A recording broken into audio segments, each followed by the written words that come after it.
Cristo es el todo. Por J. C. Ryle. Cristo es el todo.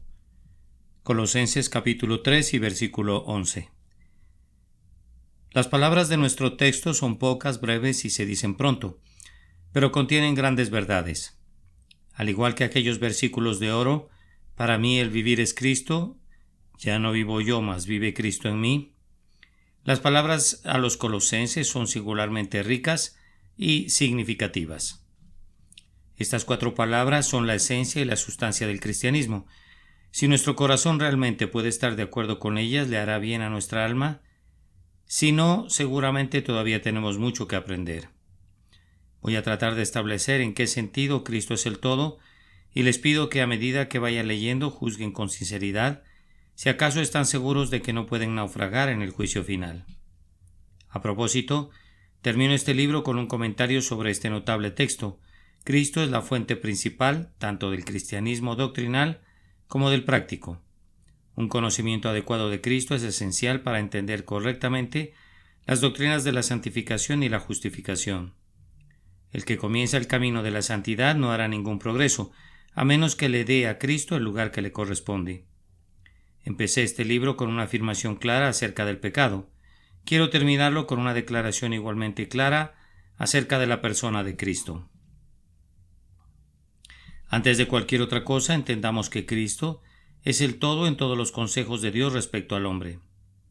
Hubo un tiempo cuando esta tierra no existía, sólidas como se ven las montañas, sin límites como aparenta ser el mar, altas como se ven las estrellas en el cielo, nada de eso existía.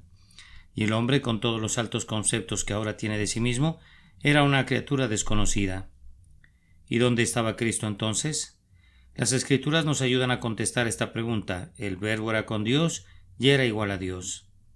Cristo ya era en aquel entonces el Hijo amado del Padre. Padre, glorifícame tú al lado tuyo, con aquella gloria que tuve contigo antes que el mundo fuese. Me has amado desde antes de la fundación del mundo. Eternamente tuvo el principado desde el principio antes de la tierra. Incluso ya Él era el Salvador, destinado desde antes de la fundación del mundo. Y los creyentes fueron escogidos en Él antes de la fundación del mundo. Llegó un momento cuando esta tierra fue creada en su orden actual. El sol, la luna y las estrellas, el mar, la tierra y todos sus habitantes fueron llamados a ser y ser en medio del caos y la confusión. Y por último, el hombre fue formado del polvo de la tierra. ¿Y dónde estaba Cristo entonces? Lo que dicen las Escrituras, todas las cosas por Él fueron hechas, y sin Él nada de lo que ha sido hecho fue hecho. En Él fueron creadas todas las cosas, las que hay en los cielos y las que hay en la tierra. Y tú, oh Señor, en el principio fundaste la tierra, y los cielos son obra de tus manos. Cuando formaba los cielos, allí estaba yo. Cuando trazaba el círculo sobre la faz del abismo, cuando afirmaba los cielos arriba, cuando afirmaba las fuentes del abismo, cuando ponía al mar su estatuto para que las aguas no traspasasen su fundamento, cuando establecía los fundamentos de la tierra, con Él estaba yo, ordenándolo todo, y era su delicia de día en día, teniendo solaz delante de Él en todo tiempo. Nos sorprende que el Señor Jesús en su predicación usara elementos que extraía del libro de la naturaleza. Cuando hablaba de las ovejas, los peces, los cuervos, el grano, los lirios, la higuera, la vid, ¿se refería a las cosas que Él mismo había creado? Llegó un día cuando el pecado entró en el mundo. Adán y Eva comieron del fruto prohibido y cayeron. Perdieron la naturaleza santa que tenían en el principio. Perdieron la amistad y el favor de Dios y se convirtieron en seres culpables, indefensos, corruptos y pecadores sin esperanza. El pecado fue desde entonces una barrera infranqueable entre ellos y su Padre Santo en el cielo. Dios tuvo que tratar con ellos de acuerdo con su pecado. Ahora no había nada delante de Adán y Eva sino la muerte, el infierno y la ruina eterna. ¿Y dónde estaba Cristo entonces? En ese preciso momento a nuestros temblorosos padres les fue revelada la única esperanza de salvación, Cristo Jesús. El mismo día en que desobedecieron, se les dijo, refiriéndose a la simiente de la mujer, «Esta te herirá en la cabeza y tú le herirás en el calcañar». También se les comunicó que un Salvador nacido de mujer vencería al diablo y de esa manera ganaría una entrada a la vida eterna para el hombre pecador. Cristo fue presentado como la verdadera luz del mundo en el mismo día de la caída del hombre, y a partir de ese día nunca se ha dado a conocer otro nombre por el cual las almas ya puedan ser salvas, más que el nombre de Jesús. Por él, todas las almas salvadas han entrado en el cielo, desde Adán en adelante, y sin él nadie puede escapar de las garras del infierno. Llegó un momento cuando el mundo estaba sumido y hundido en una profunda ignorancia de Dios. Después de 4000 años parece que las naciones de la tierra se han olvidado completamente del Dios que las creó. El imperio egipcio, el asirio, el persa, el griego y el romano no hicieron más que extender la superstición y la idolatría. Los poetas, historiadores y filósofos habían demostrado que, aun con todas sus facultades intelectuales, no tenían un conocimiento correcto de Dios y que el hombre, abandonado a su suerte, era totalmente corrupto. El mundo no conoció a Dios mediante la sabiduría. Excepto por unos cuantos judíos despreciados en un rincón de la tierra, el mundo entero estaba muerto en la ignorancia y sumido en el pecado. ¿Y qué hizo Cristo entonces? Dejó la gloria que había sido suya desde toda la eternidad con el Padre y descendió al mundo para ofrecer salvación. Él tomó nuestra naturaleza y nació como hombre. Como hombre hizo la voluntad de Dios perfectamente, cosa que todos habíamos dejado de hacer. Como hombre sufrió en la cruz del Calvario la ira de Dios que nosotros debíamos haber sufrido. Ascendió a la gloria de Dios y se sentó a su diestra en espera de que sus enemigos sean puestos al estrado de sus pies. Y desde allí ofrece salvación a todo aquel que quiera venir a Él. Intercede por todos los que creen en Él y gestiona delante del Padre todo lo que tenga que ver con la salvación de las almas. Vendrá el tiempo cuando el pecado será echado fuera de este mundo. La maldad no siempre florecerá en la impunidad. Satanás no reinará para siempre. La creación un día dejará de gemir sus dolores de parto. Habrá un momento cuando todas las cosas serán restauradas. Habrá un cielo nuevo y una tierra nueva, donde morará la justicia, y la tierra será llena del conocimiento del Señor, como las aguas cubren el mar. ¿Y dónde estará Cristo entonces? ¿Y qué hará? Cristo mismo será Rey. Regresará a esta tierra y hará nuevas todas las cosas. Descenderá en las nubes del cielo con poder y gran gloria, y los reinos del mundo se convertirán a él. Los paganos le serán dados por herencia, y hasta el último rincón de la tierra por su posesión. Toda rodilla se doblará delante de él, y toda lengua confesará que él es el Señor, para la gloria de Dios Padre. Su dominio será eterno, nunca pasará, y su reino no será destruido. Viene el día cuando todos los hombres serán juzgados. El mar entregará a los muertos que estén en él, y lo mismo harán la muerte y el infierno con sus muertos. Todos los que duermen en la tumba despertarán y saldrán, y todo será juzgado según sus obras, unos para vida eterna y otros para vergüenza y confusión perpetua. ¿Y dónde estará Cristo entonces? En el día del juicio Cristo mismo será el juez. El Padre a nadie juzga, sino que todo el juicio dio al Hijo. Cuando el Hijo del Hombre venga en su gloria y todos los santos ángeles con él, entonces se sentará en su trono de gloria, y serán reunidas delante de él todas las naciones, y apartará los unos de los otros como aparta el pastor las ovejas de los cabritos. Porque es necesario que todos nosotros comparezcamos ante el tribunal de Cristo, para que cada uno reciba según lo que haya hecho mientras estaba en el cuerpo, sea bueno o sea malo. Ahora bien, si usted que lee este escrito no le da importancia a Cristo, le hago saber que difiere de Dios. Usted es de una mente y Dios es de otra. ¿Usted cree que es suficiente dar a Cristo un poco de honor, un poco de reverencia, un poco de respeto? Está equivocado, porque en todo el consejo eterno de Dios Padre, en la creación, en la redención, en la restitución y en el juicio, Cristo es el todo. Consideremos estas cosas. Obviamente fueron escritas para recordarnos que el que no honra al Hijo no honra al Padre que le envió. En segundo lugar, entendamos que Cristo es el todo en los libros inspirados que componen la Biblia. Encontramos a Cristo en todas partes de ambos testamentos. Al principio lo vemos sutil e indistintamente. En el medio lo encontramos más clara y llanamente, y lo vemos total y completamente al final. Cristo es el todo en toda la Biblia de una manera real y sustancial. El sacrificio y muerte de Cristo por los pecadores, el reino de Cristo y su futura gloria son la luz que tenemos que buscar en cualquier libro de las Escrituras que leamos. La cruz de Cristo y su corona son la clave a la que debemos aferrarnos si hemos de encontrar nuestro camino cuando enfrentamos alguna dificultad en nuestra lectura bíblica. Cristo es la única llave que abrirá muchos de los lugares aparentemente oscuros de la palabra. Algunos se quejan de que no entienden la Biblia, y la razón es muy simple: no utilizan la clave. Para esas personas la Biblia es como los jeroglíficos en Egipto. Es un misterio y lo es, simplemente porque no conocen ni emplean la clave. Todo el sistema sacrificial del Antiguo Testamento estableció a Cristo crucificado. Cada animal ofrecido en un altar era una confesión práctica de que era necesario un Salvador que muriera por los pecadores, un Salvador que quitara el pecado del hombre por su sufrimiento como su sustituto, es decir, que padeciera en su lugar. Es absurdo suponer que el sacrificio de animales inocentes, sin más objetivo que la sola muerte, podría agradar al Dios eterno. Fue Cristo a quien Abel miró cuando ofreció un mejor sacrificio que Caín. No solo era mejor el corazón de Abel que el de su hermano, sino que demostró su conocimiento del sacrificio vicario y su fe en la expiación.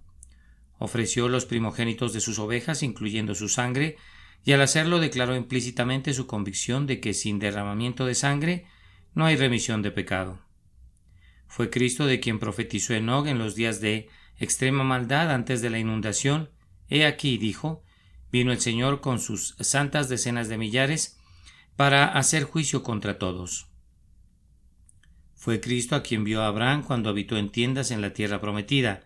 Él creyó en la promesa de que por su simiente, por uno nacido de su familia, todas las naciones de la tierra serían bendecidas. Por la fe vio el día de Cristo y se gozó. Fue Cristo de quien habló Jacob a sus hijos mientras agonizaba. Aclaró puntualmente la tribu de la que nacería y predijo que se congregaran todos los pueblos en su presencia, lo cual aún está por cumplirse. No será quitado el cetro de Judá ni el legislador de entre sus pies hasta que venga Siloh, y a él se congregarán los pueblos. Fue Cristo quien constituía la sustancia de la ley ceremonial que Dios dio a Israel por medio de Moisés. El sacrificio de la mañana y de la tarde, el derramamiento continuo de sangre, el altar, el propiciatorio, el sumo sacerdote, la Pascua, el día de expiación y el chivo expiatorio eran imágenes, tipos y emblemas de Cristo y su obra. Dios tuvo una compasión de la debilidad de su pueblo. Él les enseñó a Cristo paso a paso, línea por línea y por medio de símiles, tal como enseñamos a los niños pequeños. Fue en este sentido especialmente que la ley ha sido nuestro ayo para guiar a los judíos a Cristo. Fue Cristo hacia quien Dios dirigió la atención de Israel con todos los milagros que diariamente se hacían frente a sus propios ojos en el desierto. La columna de fuego y la nube que los siguió en el desierto, el maná del cielo que cada mañana les daba para comer, el agua de la roca golpeada y todos los demás milagros, cada uno era una figura de Cristo.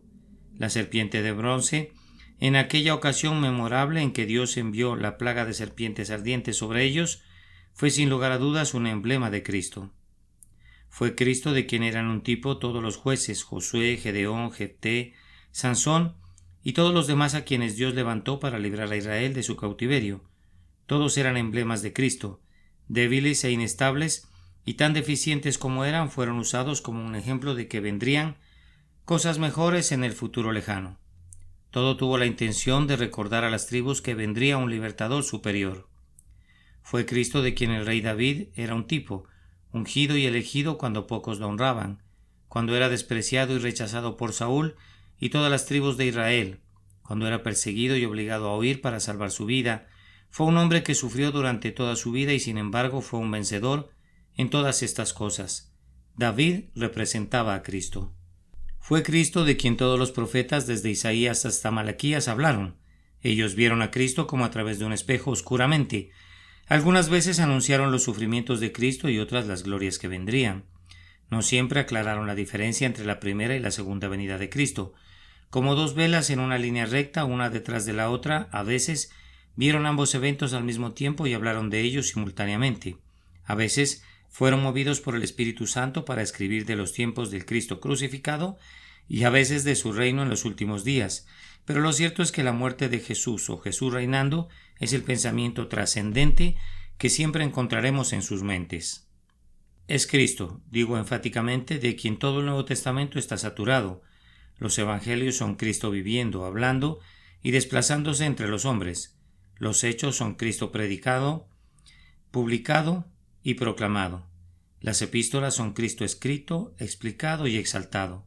Subrayo de nuevo, desde Mateo hasta Apocalipsis, hay un nombre por encima de todos los demás y ese es el nombre de Cristo. Exhorto a cada lector de este escrito a preguntarse con frecuencia lo que la Biblia es para él. ¿Es un libro en el que ha encontrado nada menos que buenos preceptos morales y buenos consejos? ¿O es una Biblia en la que usted ha encontrado a Cristo? ¿Es una Biblia en la que Cristo es el todo? Si no, se lo digo claramente, hasta ahora usted ha usado su Biblia con un propósito muy limitado. Es como un hombre que estudia el sistema solar y deja de lado un análisis de lo que es el Sol, que al final de cuentas es el centro de todo. No es de extrañar si su Biblia le resulta aburrida.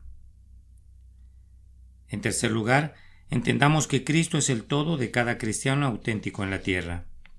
Al decir esto, tengo que asegurarme de que no me malinterpreten. Todo ser humano tiene la absoluta necesidad de la elección de Dios el Padre y la santificación de Dios el Espíritu a fin de que se efectúe la redención de todos los que han de ser salvos. Sostengo que hay una perfecta armonía e idéntica tonalidad en la acción de las tres personas de la Trinidad, en llevar al hombre a la gloria. Afirmo también que los tres cooperan y obran conjuntamente en liberar al hombre del pecado y del infierno. Tal como es el Padre es el Hijo y el Espíritu Santo. El Padre es misericordioso, el Hijo es misericordioso, el Espíritu Santo es misericordioso. Los mismos tres que dijeron al principio hagamos, también han dicho redimamos y salvemos al hombre. Sostengo que todo el que llega a los cielos tiene que atribuir toda gloria de su salvación al Padre, al Hijo y al Espíritu Santo. Tres personas en un solo Dios.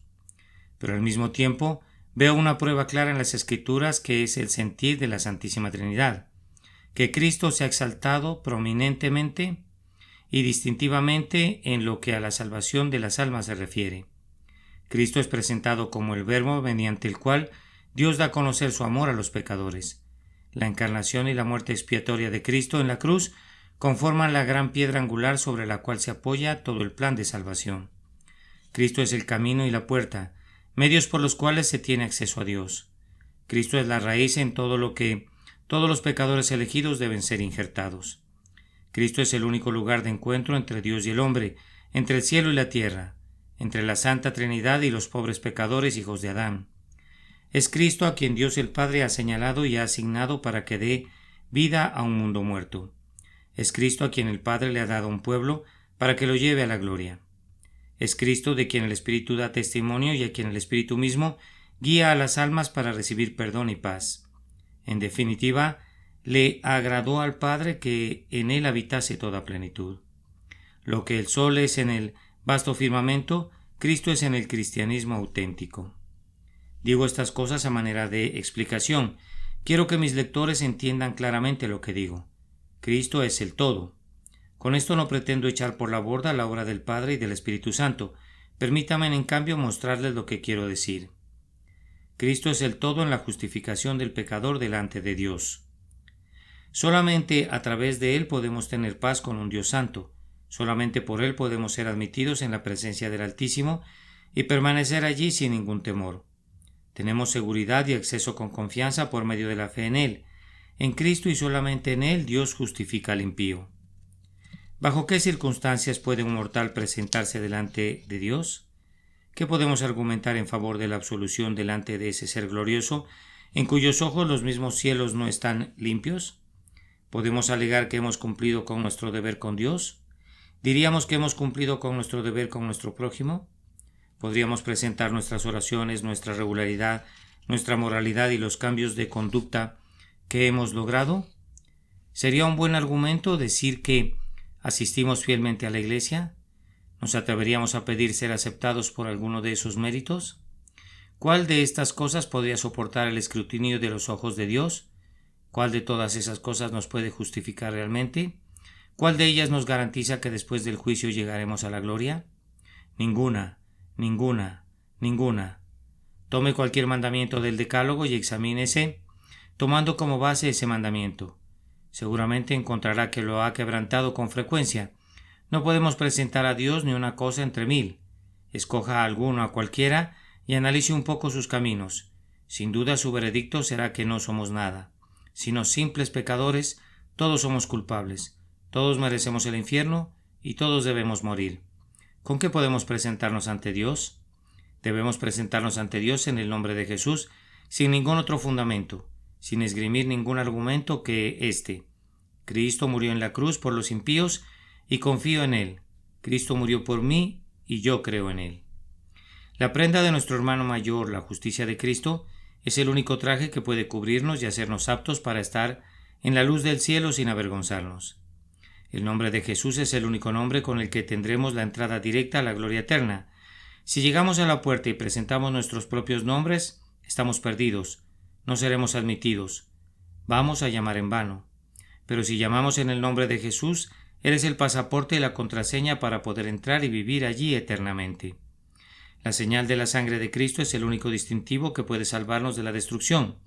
Cuando los ángeles del cielo estén separando las ovejas de los cabritos en el día final, si no estamos marcados con la sangre de la expiación, más nos vale nunca haber nacido. Oh no, no olvidemos nunca que Cristo debe ser el todo de esa alma que quiere ser justificada. Debemos contentarnos con ir al cielo como mendigos, salvados por gracia, simplemente como creyentes en Jesús. De otra manera nunca seremos salvos. ¿Hay entre mis lectores alguna alma mundana y reflexiva? ¿Habrá quien piense que para alcanzar el cielo podrá decir en su lecho de muerte, Señor, ten misericordia de mí, sin antes haber conocido a Cristo? Amigo, usted mismo está sembrando la semilla de su sufrimiento y a menos que se arrepienta, despertará a la perdición eterna. ¿Hay alguna alma orgullosa y soberbia entre mis lectores? ¿Hay alguien pensando que por sus propios méritos y esfuerzo puede llegar a ser apto para el cielo y lo suficientemente bueno como para pasar el examen de sus acciones personales? Amigo, usted está construyendo una torre de Babel y nunca llegará al cielo, si se mantiene en su estado actual. ¿Hay entre mis lectores quien siente una carga en su corazón respecto a su alma? ¿Hay alguien que quiera salvarse y se siente un vil pecador? Le invito, pues, ven a Cristo y Él te salvará. Ven a Cristo y echa la carga de tu alma sobre Él. No temas, cree solamente. ¿Tiene temor de la ira venidera? Cristo puede liberarlo de ella. ¿Siente sobre usted la maldición por haber quebrantado la ley? Cristo puede redimirle de la maldición de la ley. ¿Se siente alejado de Dios? Cristo sufrió en la cruz para lograr acercarlos a Dios. ¿Se siente impuro? La sangre de Cristo puede limpiarle de todo pecado. ¿Se siente imperfecto? Usted estará completo en Cristo. ¿Se siente como si no fuera nada? Cristo es el todo para su alma. Nunca ningún santo alcanzó el cielo con cualquier argumento, sino diciendo, he lavado y emblanquecido mis ropas en la sangre del Cordero. Pero, repito, Cristo no solo es el todo en la justificación de un verdadero cristiano, sino también en su santificación. Espero que no haya nadie que me malinterprete. No quiero ni por un momento restarle importancia a la obra del Espíritu Santo, pero sí digo que nunca ningún hombre será santo hasta que venga a los pies de Cristo y se una a Él. Hasta entonces sus obras son obras muertas, carece totalmente de santidad. Lo primero que tiene que asegurarse es estar unido a Cristo y luego ser santo. El propio Jesús dice, porque separados de mí nada podéis hacer. Ninguno puede crecer en santidad a menos que permanezca unido a Cristo. Cristo es la raíz de la que todo creyente debe recibir su fuerza para seguir adelante. El Espíritu es su regalo especial, regalo que fue comprado para su pueblo. Un creyente no solo debe haber recibido al Señor Jesucristo, sino andar en Él, siendo arraigado y edificado en Él. ¿Anhela ser santo? Entonces tiene que alimentarse diariamente de Cristo, que es el maná del cielo. Recuerde el maná que comía Israel en el desierto. ¿Quiere ser santo? Entonces Cristo debe ser la roca de la que usted debe beber diariamente el agua viva. ¿Busca ser santo? Entonces usted debe estar buscando siempre a Jesús. Debe mantener su vista en la cruz y buscar diariamente motivos para caminar más cerca de Dios, siguiendo su ejemplo y tomándolo a Él como su ejemplo de vida. Poniendo sus ojos en Cristo, usted llegará a ser como Él. Su rostro brillará sin que usted lo sepa. Si quita su vista de usted mismo y la pone en Cristo, encontrará que aquellas penas que le aquejaban se alejarán de usted y sus ojos brillarán más y más cada día. El verdadero secreto para salir del desierto es llegar recostándose en el amado. La manera válida de llegar a ser fuerte es reconocer nuestra debilidad y convencernos de que Cristo debe ser el todo. La verdadera manera de crecer en la gracia es beber de Cristo como de una fuente inagotable que satisface las necesidades de cada momento. Debemos emplearlo como la viuda del profeta usaba el aceite, no solo para pagar nuestras deudas, sino para seguir viviendo después de haberlas pagado. Debemos esforzarnos por ser capaces de decir: lo que ahora vivo en la carne, lo vivo en la fe del Hijo de Dios, el cual me amó y se entregó a sí mismo por mí. Siento lástima por aquellos que pretenden ser santos sin Cristo. Sus esfuerzos son vanos. Es como poner su dinero en una bolsa con agujeros o como vaciar agua en un colador. Se asemeja al esfuerzo de rodar una enorme piedra redonda cuesta arriba o construir una pared con lodo demasiado mojado. Actuar así es comenzar en el punto equivocado. Usted debe venir a Cristo primero y Él le dará su Espíritu santificador. Tiene que aprender a decir con Pablo: todo lo puedo en Cristo que me fortalece. Además, Cristo no solo es todo en la santificación del cristiano auténtico, sino todo en su tranquilidad en el presente. Un alma salvada tiene muchas aflicciones. Tiene un cuerpo como el de los demás seres humanos, débiles y frágiles. Tiene un corazón como los demás hombres y muchas veces su corazón es más sensible. Tiene sufrimientos y pérdidas como los demás y con frecuencia experimenta más pruebas que ellos. Tiene su cuota de duelos, muertes, decepciones y cruces. El alma salvada también tiene la oposición del mundo, un lugar en la vida que debe llenar en integridad. Tiene familiares no convertidos con los que tiene que tratar con paciencia, persecuciones que soportar y una muerte que enfrentar. ¿Y quién es suficiente para estas cosas? ¿Qué es lo que capacita al creyente para encarar todo esto? Nada más que la consolación que hay en Cristo. En realidad, Jesús es de hecho el hermano que nos acompaña en la adversidad. Es un amigo más unido que un hermano y solo Él puede consolarnos. Él es capaz de compadecerse de nuestras enfermedades porque Él mismo fue tentado en todo según nuestra semejanza. Él sabe lo que es el dolor porque fue varón de dolores, experimentado en quebrantos. Él sabe lo que es un cuerpo dolorido. Cuando su cuerpo estaba atormentado por el dolor, clamó: he sido derramado como aguas y todos mis huesos se descoyuntaron. Sabe lo que son la pobreza y el cansancio, pues a menudo se fatigaba y no tenía dónde reclinar la cabeza. Sabe lo que es la incomprensión de la familia, pues incluso sus hermanos no le creyeron. Honrado ni siquiera en su propia casa. Y Jesús sabe exactamente cómo consolar la aflicción de su pueblo. Sabe cómo derramar aceite y vino en las heridas del espíritu. Conoce la forma de llenar los vacíos de los corazones. Cómo pronunciar palabras que alivien el cansancio de los suyos. Cómo curar el corazón partido. Cómo atender al que está en el lecho del dolor. Cómo acercarse cuando le invocamos en nuestra debilidad y decir simplemente: no temas, yo soy tu salvación. Hablamos de lo reconfortante que es que alguien se conduela de nosotros. No hay compasión como la de Cristo. En todas nuestras aflicciones Él está con nosotros. Él conoce nuestras penas.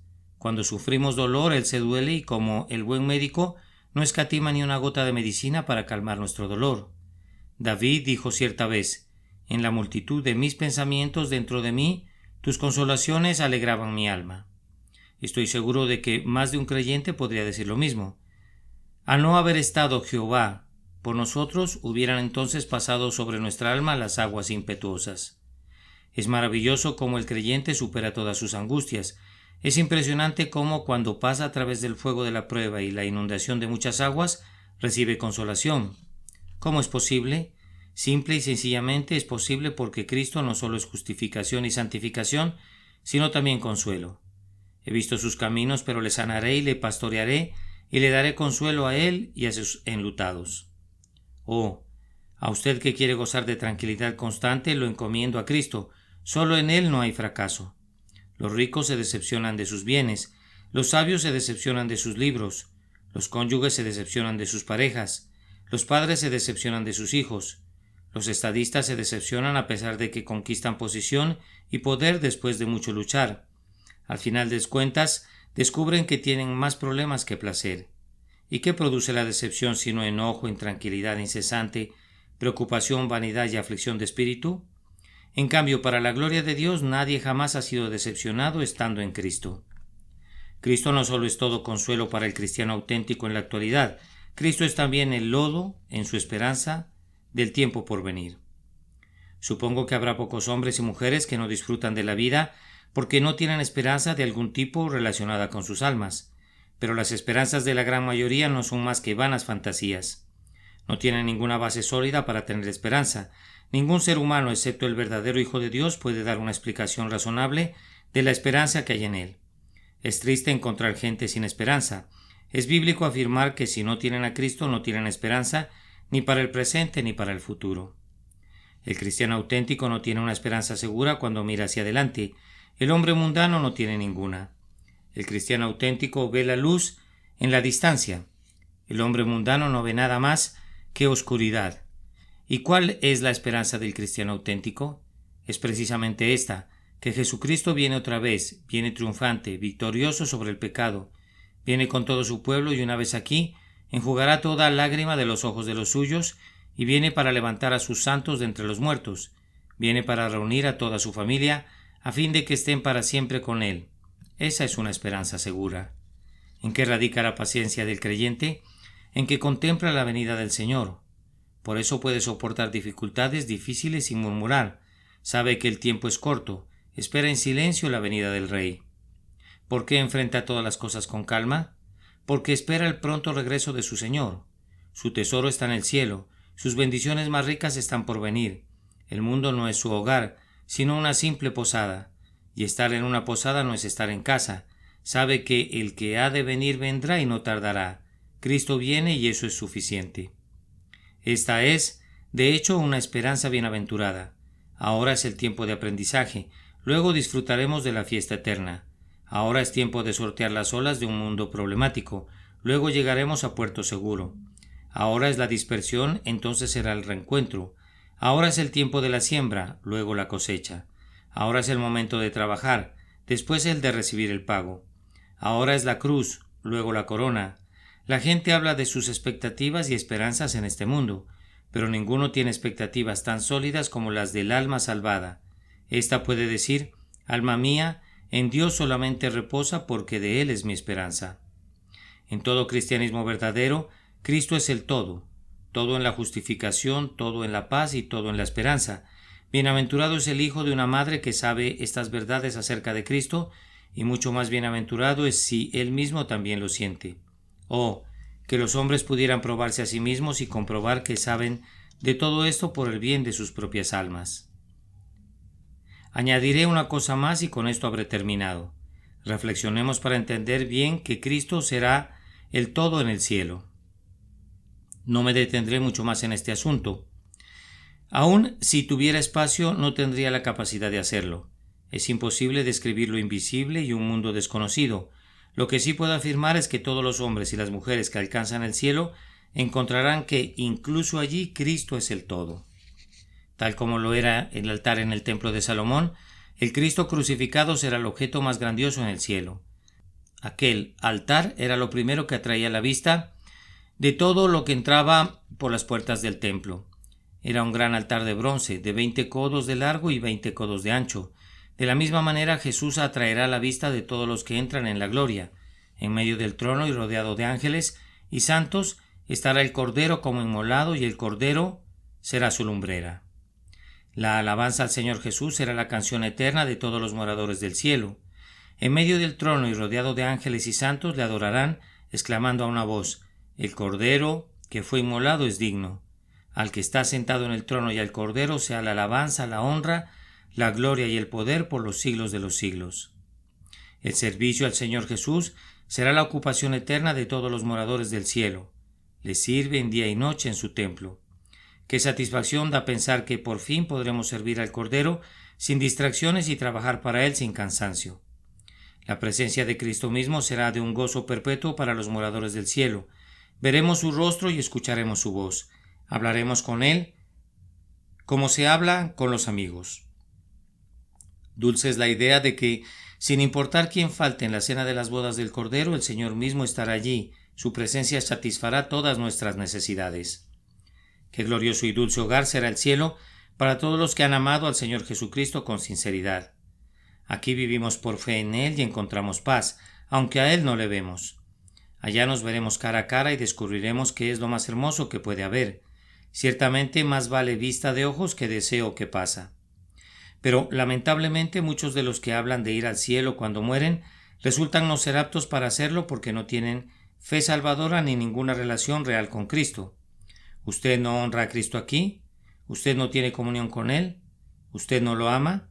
Entonces, ¿qué podría hacer en el cielo? No sería un lugar para usted.